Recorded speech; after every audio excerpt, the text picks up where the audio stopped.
Welcome to another deep dive. Today we're going beyond the headlines, going deeper into the realities of Jenin Refugee Camp. It's a place that keeps popping up in the news, and I think we all want to understand, really why, right? So we're going to dive into, like the history, the geography, and most importantly, the human stories. Those often get lost in these conflict zones. Yeah, it's a truly fascinating and tragic story, I think. Looking at Jenin Camp, it really gives you a lens, I think, to see how complex this Israeli-Palestinian conflict is, on a personal level. Okay, so let's start with like the basics. Jenin Camp is located in the West Bank, right? And it was established in 1953. But like, was that the first camp in that location? No, you're right, it wasn't. There was another camp nearby, actually, and it was completely destroyed, wiped out by a snowstorm in 1953. Can you imagine that? You're fleeing your home, and then your temporary shelter is just gone, destroyed by, a natural disaster. So the camp that we know today was built by UNRWA, and it's situated on leased land. It's tiny, less than half a square kilometer, and yet it's been home to, tens of thousands of Palestinian refugees over the years. And it's right next to that Jezreel Valley, right? The breadbasket of the West Bank. So it's got that, strategic and economic importance, but it's also, so close to Israel. I mean, it's got to be a flashpoint, that proximity. I mean, that has to be at the heart of a lot of the tension, right? Oh, absolutely. At the fertile land of that Jezreel Valley, it's been a source of conflict for, decades, really. And if you're living in Jenin Camp, being that close to Israel, you're living with that constant threat of incursions, and violence, of course. Yeah, let's talk about that. Those cycles of violence. So 2002, the Battle of Jenin, it was part of Israel's Operation Defensive Shield. Can you explain what happened there and how it impacted the camp? Right. So Operation Defensive Shield, that was a large-scale military operation launched by Israel. It was in response to a wave of Palestinian suicide bombings during the Second Intifada. And the Battle of Jenin, well, that was a particularly intense period of fighting. It lasted over a week, actually. And, the fighting, it resulted in widespread destruction in the camp, over 400 homes destroyed and thousands of residents displaced. Anyone who lived through that, I think it's a moment that's really etched in their memory. I remember that. Then there was a UN report on that battle, but it was pretty controversial, wasn't it? Yeah, it was. The UN report acknowledged the destruction, and the civilian casualties, but it stopped short of actually calling it a massacre, which is what a lot of Palestinians believe it was. And, Palestinian accounts spoke of much higher casualty numbers, and they accused Israel of war crimes. This discrepancy, I think it just highlights how deep that mistrust is and how difficult it is to establish, what really happened in such a, highly charged conflict. Yeah, and then that idea that, after that, the reconstruction efforts actually made the camp more vulnerable to future incursions because they built wider roads. I mean, it's tragically ironic, isn't it? Oh, it is. Rebuilding is so essential, of course, but in this case, it unintentionally made it easier for Israeli forces to move through the camp. It just highlights how complex these situations are and, the unintended consequences, I think, that actions can have in a conflict zone. Yeah, and the violence continues today. The 2022 killing of journalist Shireen Abu Akleh during an Israeli raid. I mean, that brought Jenin back into the international spotlight. What can you tell us about how frequent these incursions are and how they impact the daily lives of residents? Well, Israeli incursions into Jenin camp, they're sadly a very regular occurrence, and they often happen at night. It creates this climate of fear and uncertainty. Residents never know when the next raid will happen, and this constant threat, it just disrupts every aspect of their lives, their sleep, their work, education, even just like going to get groceries. It's got to be hard to imagine, living every day with that kind of fear, just hanging over you. So why Jenin? Why has this particular refugee camp become like such a focal point for this conflict? Well, I think as we've been saying, the geography has a lot to do with it. That proximity to Israel, it creates this tension, like this feeling that you're right on the edge of danger. But it's also about Jenin's history, and the people and their spirit.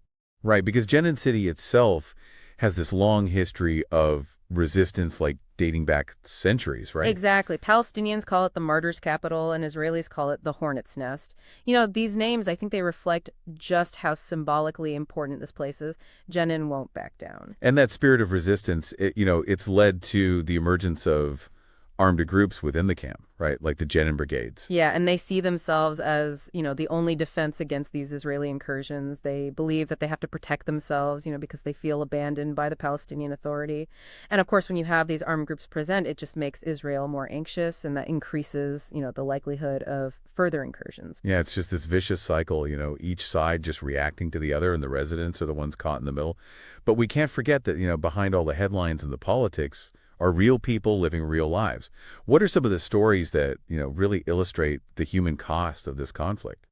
Oh, there's so many heartbreaking stories. I remember reading about this family that was mourning their grandfather. He died while they were displaced from the camp. And he couldn't even be buried in the camp cemetery, because of the fighting. That detail, that they couldn't even bury their loved one in their own land. I mean, it really struck me. It speaks volumes about, the layers of loss that these families have to experience. That's just incredibly powerful and so sad. And then there's Sama Salahat. She was forced to evacuate her home with only 5 minutes notice, and her husband was arrested. Oh, yeah, it's just chaos. Can you imagine the fear, not knowing what's happening to your loved ones or even where you're going to end up? Thousands of families have been displaced from Jenin in recent years, and often with very little warning. Yeah, and it's easy to forget that those aren't just numbers. Those are human beings whose lives are, just constantly being upended. Exactly. They often end up in overcrowded shelters, they lack basic necessities, and they're living in this constant state of uncertainty. It's a humanitarian crisis, and it deserves a lot more attention than it gets. Yeah, it's easy to overlook those daily difficulties that these families face, right? The poverty, the lack of opportunity, and just the psychological toll of living under constant threat. It's a reality that I think is hard to grasp, from the outside, but it is the lived experience of thousands in Jenin camp. And if we want any hope of finding a way, towards a more peaceful future, it's crucial that we understand that. And, we have to remember that Jenin, it's not alone, right? It's just one of many Palestinian refugee camps that are facing these challenges. I mean, it's like a microcosm of, a much larger crisis. Right, there's over 5 million registered Palestinian refugees across the Middle East. I mean, it's a crisis that has been going on for generations, and there's no easy solutions, in sight. No, not at all. And, Jenin's story, its cycles of violence and displacement, I mean, it reflects the broader Palestinian refugee crisis, as a whole. It's just a stark reminder, I think, of just how many unresolved issues are at the heart of this. So given all of that, I mean, what does the future hold for Jenin Camp? Is there any hope for, peace and stability in a place that just seems so entrenched in conflict? Well, that's the question, isn't it? I mean, it's incredibly complex. There are layers of, historical grievances and political deadlock and competing security concerns. It's easy to feel overwhelmed, I think, even hopeless when you look at the scale of the challenges. Yeah, I could see how, someone might feel that way. I mean, this conflict has been going on for so long, and there's just so much pain on both sides. But I have to believe that there are people out there that are working towards, something better, even in the midst of all this. Oh, absolutely. There are so many individuals and organizations, both within Jenin and around the world that are committed to peace and reconciliation. And, they're working so hard to address the humanitarian crisis, to build bridges, between communities, and to advocate for a just solution, a lasting one. Yeah, it's important to highlight those efforts, right? Those glimmers of hope. What are some of the things that are being done right now to support the refugees in Jenin and just address the humanitarian needs? Well, UNRWA plays a vital role. They provide essential services like education, healthcare, and social assistance, to Palestinian refugees. And not just in Jenin, but throughout the region. They were, instrumental in rebuilding the camp after that 2002 battle. And they continue to provide, really crucial support to families in need.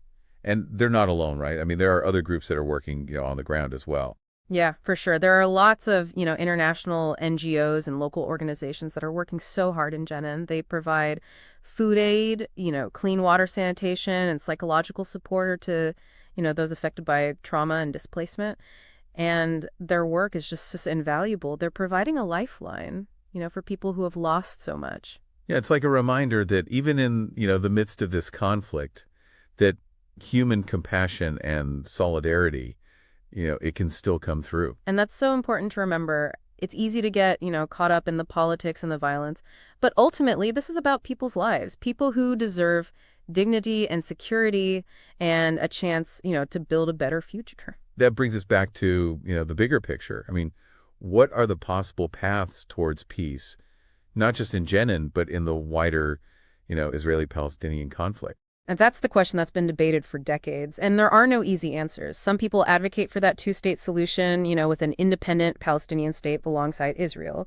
Others believe in, a single binational state where Israelis and Palestinians live together, with equal rights. And each option, comes with its own set of challenges and, complexities. And realistically, any solution is going to require compromise, right? And empathy and just a willingness to move beyond those entrenched positions.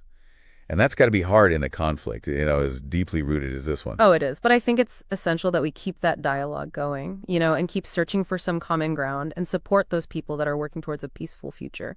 Because the alternative, the continuation of the cycle of violence and suffering, I mean, it's unacceptable. And where do we go from here? We've explored, the history, the geography, the violence, the resilience of Jenin Camp. So for our listeners, now that they're more informed about this really complex situation, I mean, what should they take away from, this deep dive? Well, that's a great question. I think the biggest takeaway, is that Jenin, for all of its struggles, it really represents a microcosm of this wider Israeli-Palestinian conflict. It's a place where you just can't ignore, the human cost of this conflict. And we can't turn away from that. We have to engage with it. We have to try to understand it and use that to inform our own actions and perspectives. It's about acknowledging the complexities, right? And resisting, those simplistic narratives and recognizing, the humanity of everyone involved, whether they're, living in Jenin Camp in Israel or anywhere else in the world.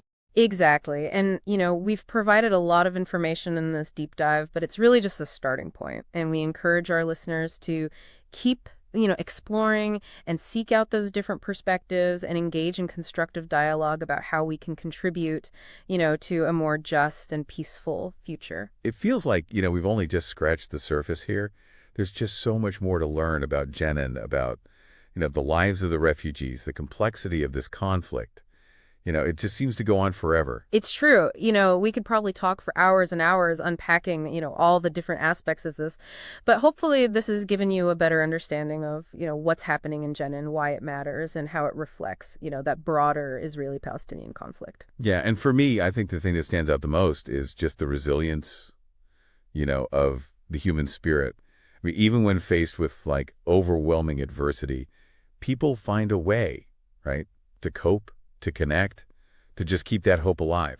It is remarkable, I mean, we see it in the families, that have to support each other through displacement and loss, and in the communities that come together, even though there's that constant threat of violence, and in the people, those individuals that continue to strive for a better future, even when it seems impossible. Yeah, it's a powerful reminder that even in the darkest of places, that the human spirit, can still shine through. Absolutely. And that brings us to, a final thought that we want to leave you with. Given everything that we've talked about today, about Jenin's history and its geography and the human cost of this conflict that never seems to end, what do you think are the possible paths, toward a lasting solution? It's a tough question. No easy answers. But it's something that, we all need to think about.